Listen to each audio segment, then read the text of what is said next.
आपल्या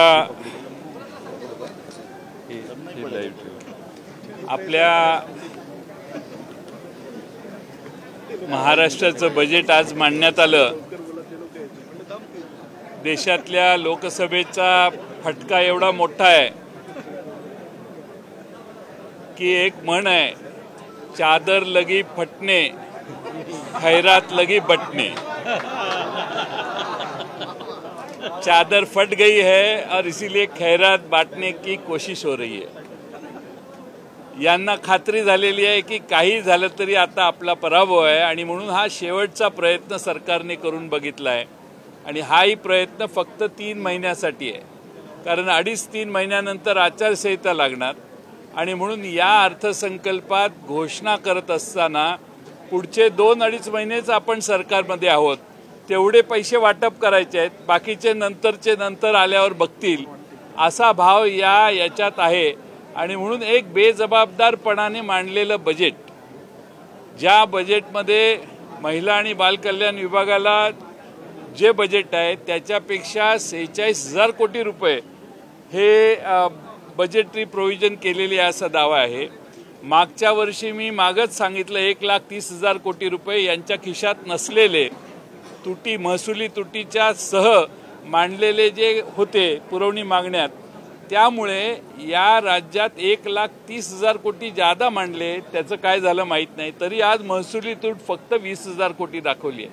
ही सगळी आकडेवारीची जगलरी आहे आणि हे करत असताना पेट्रोल डिझेल आणि चे दर, गॅसचे दर कमी करण्याचा जो आव आणलेला आहे, मागच्या वेळी लोकसभेच्या आधी मोदी सरकारने हेच केलं, 2 महिने आधी दर कमी केले आणि आता त्याच्यानंतर ह्या निवडणुका झाल्या की पुन्हा हे दर वाढवणार आहेत। हे सगळ्या महाराष्ट्राला आणि देशाला माहिती आहे।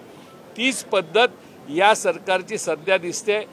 कोणत्याही परिस्थितीमध्ये आपल्याला विजय मिळणार नाही निवडणुकीत, मग आता शेवटचा प्रयत्न पैसे वाटण्याचा करा आणि हे पैसे वाटत असताना जसं नाना पटोले यांनी सांगितलं की काँग्रेसच्या जाहीरनाम्यात 8,500 रुपये होते, पण ह्यांनी फक्त 1,500 रुपयाचीच दानत दाखवली।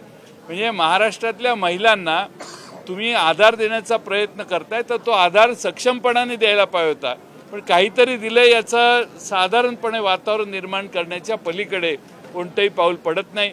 माझ्या मते हा अर्थसंकल्प हा फक्त घोषणा करून ठराविक वर्गाला प्लीज करणं आणि आपल्या पराभव जो मागच्या लोकसभेत झालेला आहे, जो प्रचंड महाराष्ट्रातल्या जनतेने केलेला आहे, त्या पराभवातून काही प्रमाणात वाचण्याचा प्रयत्न या निमित्ताने या सरकारने केलाय। आपल्याला मी एक पॅराग्राफ वाचतो आणि तो पॅराग्राफ वाचल्यावर तुमच्या ह्या बजेटचं सार लक्षात येईल।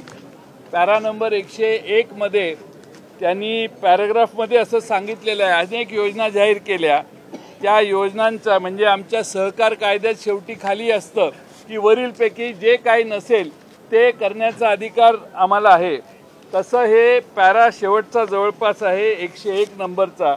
मी आपल्याला पॅराग्राफ वाचून दाखवतो। म्हणजे मी आज बजेट जे मांडलेलं आहे ते बजेट असंच मांडलेलं आहे, आता सुसूत्रीकरण आम्ही नंतर करणार आहोत। म्हणजे त्याचं मूल्यमापन आम्ही योजना केलेल्या आहेत, त्याचं मूल्यमापन न करता आम्ही योजना जाहीर केलेल्या आहेत असा याचा अर्थ होतो। मी वाचतो, I have announced ambitious new schemes for various sections of society in this budget. It has been decided to form a high-level committee to evaluate the schemes and to rationalize them so that the benefits reach directly to the eligible beneficiaries in the state. याचा अर्थ मी असा काढतो की याचं मूल्यमापन न करता या जाहीर घोषणा गडबडीत केलेल्या आहेत। आता एक कमिटी बसणार, त्याचं मूल्यमापन करणार आणि मग याच्यात कशी कटोती करता येईल आणि कशा पद्धतीने मग कारण दाखवून म्हणजे तुम्ही अमकेच कागदपत्र भरा, अमकेच कंडिशन्स काढा, कंडिशन्स वाढतील आणि मला खात्री आहे की या पद्धतीचा जे जाहीर केलेलं आहे त्यातल्या कोणत्याही गोष्टी फलद्रूप होणार नाहीत। महाराष्ट्रातल्या जनतेला काही दिलासा देण्याचा प्रयत्न यातनं जो केलेला आहे तो महाराष्ट्रातल्या जनतेची निव्वळ फसवणूक आहे। महाराष्ट्राचे MSEB बोर्ड जे आहे त्याची थकबाकी किती आहे आणि त्या बाबतीत खरं म्हणजे मागच्या थकबाकीला माफ करणं हा जर निर्णय झाला असता तर त्याचं मोठं स्वागत महाराष्ट्रातल्या जनतेने केलं असतं। आता इथून पुढे यांचं राज्यच 2 महिने आहे, तर पुढची सुपारी घेणं हे जबाबदारपणाचं लक्षण नाही. म्हणून मी मगाशी सांगितलं की मागं काय आहे, MSEBच्या समोरचे प्रश्न काय आहेत याच्याबद्दल कुठेही भाषणात याचा उल्लेख नाही आहे.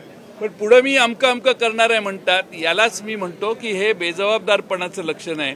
त्यांनी जर बजेटमध्ये सांगितलं असतं की एवढी जबाबदारी आमच्यावर ऑलरेडी आहे महाराष्ट्र सरकारवर, जी आम्हाला महाराष्ट्र सरकारच्या वतीनं त्यांना द्यायची आहे, तर मग मी समजू शकतो. किंवा थकबाकी एवढी आहे याची वसुलीची हे कार्यक्रम आहेत, त्या सगळ्या गोष्टीवर पांघरून घालून नवी जबाबदारी 14,000 कोटी रुपयाची म्हणतायत. पण मला वाटत नाही ती 14,000 कोटीवर थांबेल.